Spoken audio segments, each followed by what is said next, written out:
নমস্কার বন্ধুরা, গৃহিণীর রান্নাঘরে আপনাদের স্বাগত। আজ আমি শশার একটা তরকারি বানিয়ে দেখাবো। শশাগুলোকে এরকম ডুমুডুমু করে কেটে নিয়েছি। আর দেখুন, শশার দানাগুলো খুবই কচি, তাই আমি এগুলো ফেলিনি। যদি শশার দানা একটু বেশি বড় বড় হয় তাহলে দানার অংশটা কেটে বাদ দিয়ে দিতে হবে। এবার আলুটাকেও আমি এরকম ডুমো করে কেটে নিয়েছি। আর নিয়েছি চিংড়ি মাছ। চিংড়ি মাছ নুন আর হলুদ দিয়ে মাখিয়ে রেখেছি।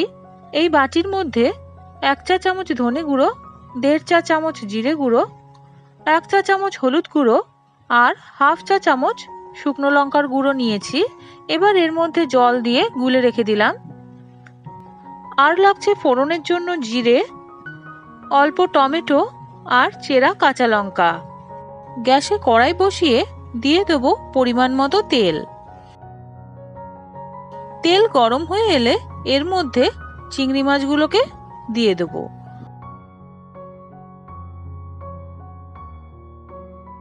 চিংড়ি মাছ খুব বেশি ভাজবেন না, হালকা একটু ভাজা ভাজা হয়ে এলেই চিংড়ি মাছ তুলে নেব।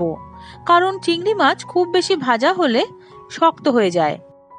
দেখুন, চিংড়ি মাছ ভাজা হয়ে এসেছে। এবার মাছগুলোকে তুলে নেব।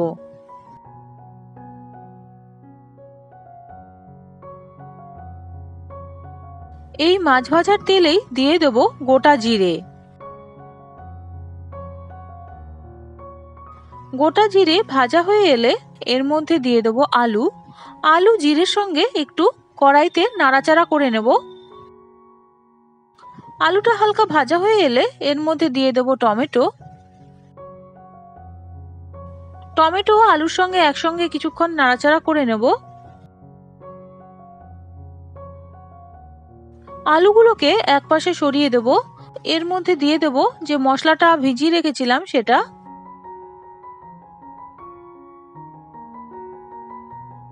এবার পুরোটার সঙ্গেই মশলাটা কষিয়ে নেব।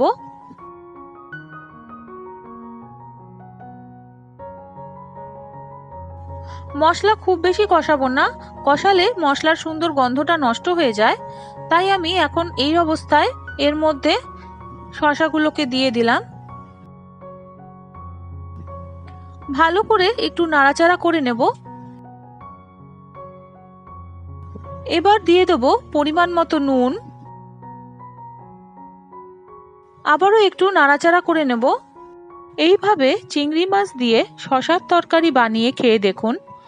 এই তরকারি খেতেও যেমন ভালো লাগে, এটা স্বাস্থ্যের জন্য কিন্তু খুবই উপকারী। খুব বেশি জল দেব না, দিলাম সামান্য একটু জল, কারণ শশা থেকে অনেকটাই জল বেরোবে। এবার কিছুক্ষণের জন্য ঢেকে দিলাম। কিছুক্ষণ বাদে ঢাকনা নামিয়ে একটু নেড়ে চেড়ে দেব। দেখুন, শশার থেকে বেশ খানিকটাই জল বেরিয়ে এসেছে।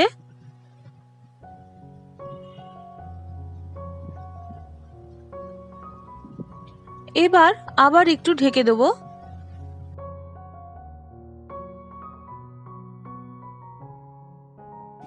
কিছুক্ষণ বাদে ঢাকনা নামিয়ে আবার একটু ভালো করে নেড়েচেড়ে দেব। এবার এর মধ্যে দিয়ে দেব ভেজে রাখা চিংড়ি মাছ। আর যে বাটির মধ্যে চিংড়ি মাছটা ভেজে রেখেছিলাম, একটুখানি জল ওর মধ্যে দিয়ে বাটিটা ধুয়ে এর মধ্যে দিয়ে দেব। আর দিয়ে দেব চেরা কাঁচা লঙ্কা। এখন আবার ঢেকে দেব যতক্ষণ না শশা আর আলু সেদ্ধ হয়ে আসছে। কিছুক্ষণ বাদে ঢাকনা নামিয়ে দেখে নেব শশা আর আলু সেদ্ধ হয়েছে কিনা।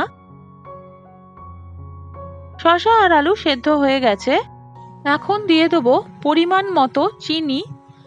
চিনি চাইলে আপনারা নাও দিতে পারেন, কিন্তু চিনি দিলে স্বাদের মধ্যে একটা সুন্দর ব্যালেন্স আসে, খেতে টেস্ট হয়। এখন আবার মিনিট 2 জন্য ঢেকে দেব। 2 মিনিট পর নেড়ে চেড়ে গ্যাস বন্ধ করে দেব আর মিনিট 10 জন্য ঢেকে রেখে দেব। 10 মিনিট বাদে নামিয়ে নিলেই তৈরি আমাদের শশা চিংড়ির তরকারি। রেসিপি ভালো লাগলে ভিডিওটিতে একটা লাইক দেওয়ার আর চ্যানেলটি সাবস্ক্রাইব করার অনুরোধ রইল। সবাই ভালো থাকবেন। ধন্যবাদ।